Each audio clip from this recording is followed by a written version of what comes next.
When rebuilding a pump, you should use all the new parts. Reusing any of the old parts may cause the pump to operate incorrectly or shorten the life of your pump.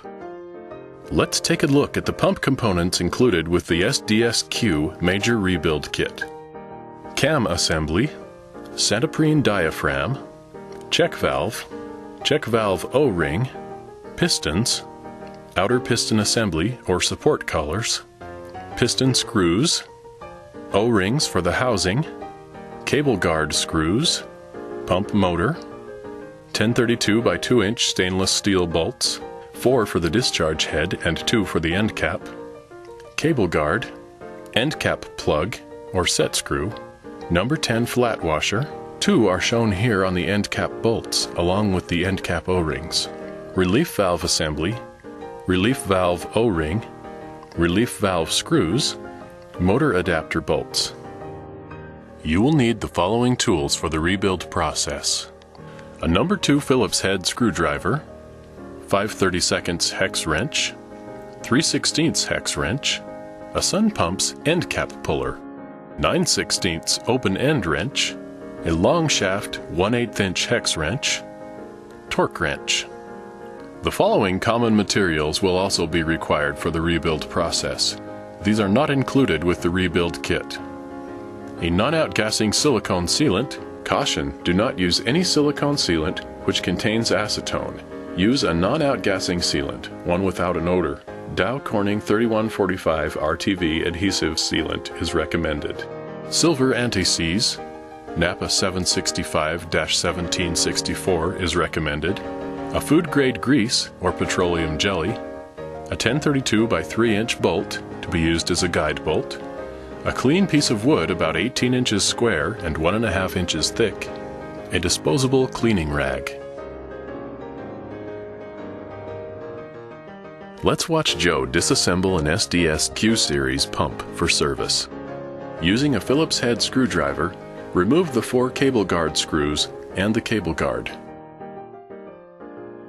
Warning: the pump housing may be under high internal pressure. During the following process, a small amount of water or gas may escape from the pump. Using a 5/32 hex wrench, loosen but do not remove the 4 socket head screws from the discharge head. Lift the discharge head up slightly to relieve the pressure. Turn the pump over and remove the 3/8 inch stainless steel set screw from the center of the end cap using a 3/16 hex wrench. Remove the 2 socket head screws from the end cap using a 5/32 hex wrench. Put the puller over the pump, sliding the collar down at least 1.5 inches, and tighten the collar bolt. Screw the threaded handle into the end cap. Hold the pump with one hand while turning the top nut on the threaded collar clockwise with a 9/16 wrench. Continue to turn the nut until the end cap is completely free of the housing. Loosen the collar on the pump puller and remove it from the pump. Unscrew the threaded handle from the end cap. Disconnect the 2 motor wires from the end cap. Remove and discard the end cap O-rings. Lay the push plate across the 2 extended motor nuts. Slide the puller down until the threaded handle is seated on the hole in the center of the push plate. Tighten the collar bolt. Hold the bottom nut with a 9/16 wrench while turning the threaded handle clockwise.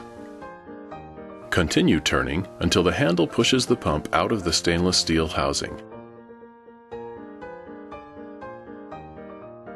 Then remove the pump housing. Remove the O-rings from the motor adapter and discard.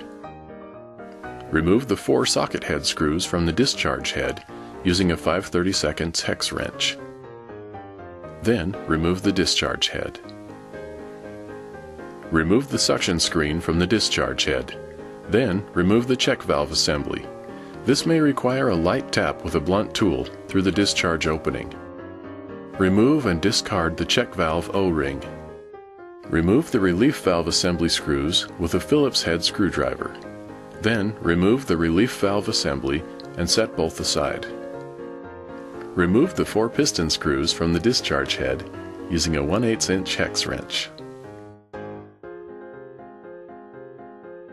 Remove the 4 motor adapter screws from beneath the diaphragm using a 5/32 hex wrench. Remove the motor adapter.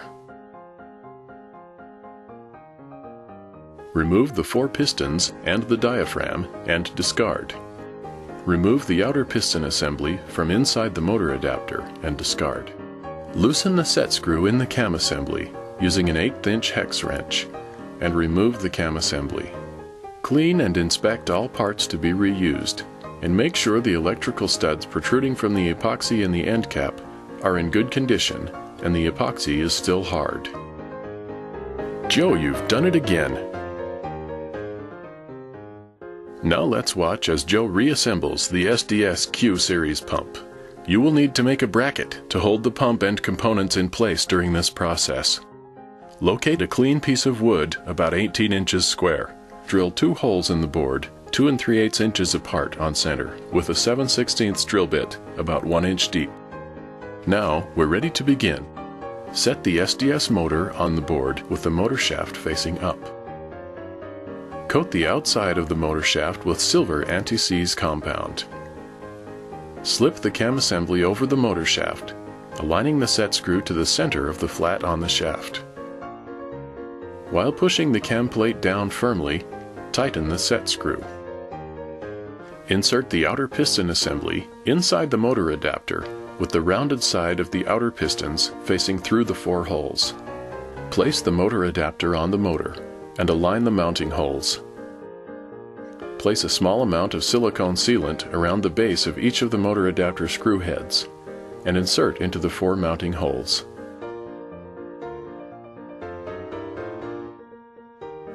Tighten the screws while alternating between the 4 to 40 inch-pounds of torque. Wipe away any excess sealant with a rag.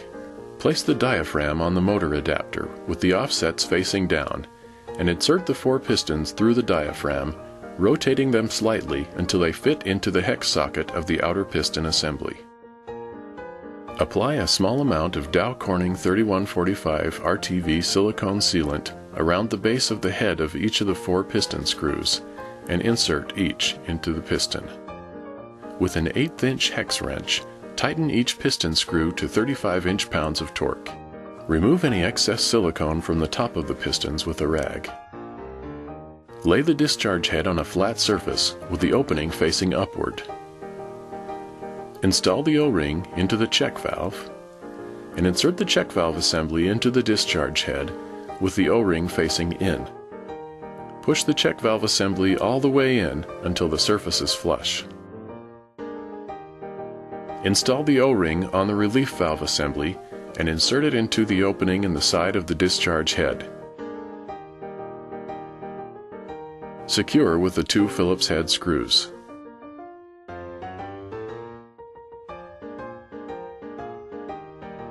Install the suction screen on the discharge head with the welded seam placed between the 2 cable guard screw holes. Turn the discharge head over and place it on the motor adapter, carefully guiding the rings on the diaphragm into the mating holes in the check valve assembly. Be careful not to nick or cut the diaphragm.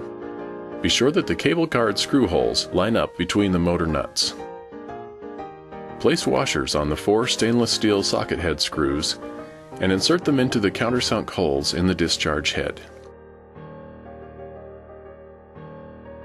Tighten the 4 screws a little at a time, jumping to opposite sides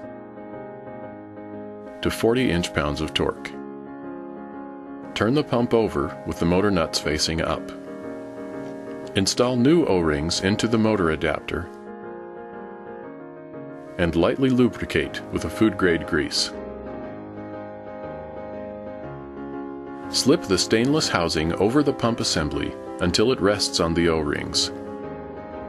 To protect your hands from possible injury, use a flat object to push the housing down over the O-rings until it touches the brass lip on the motor adapter. Install new O-rings on the end cap assembly. Lightly lubricate the O-rings with a non-outgassing food-grade grease.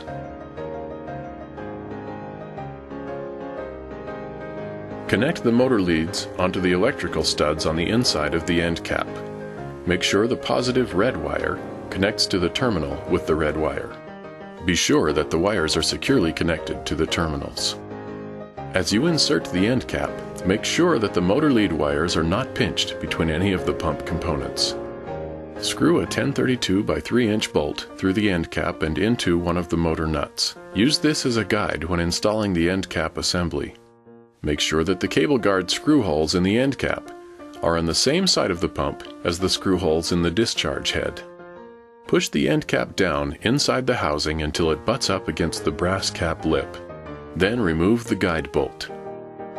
Slip a number 10 stainless steel washer and a small O-ring over each of the 2 end cap screws.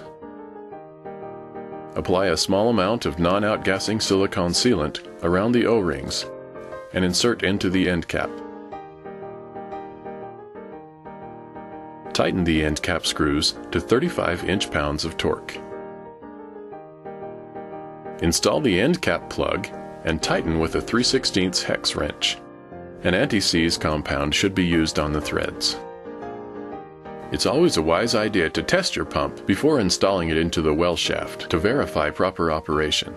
Install the cable guard over the motor leads and secure with the 4 Phillips head screws. You're done, Joe. Great job.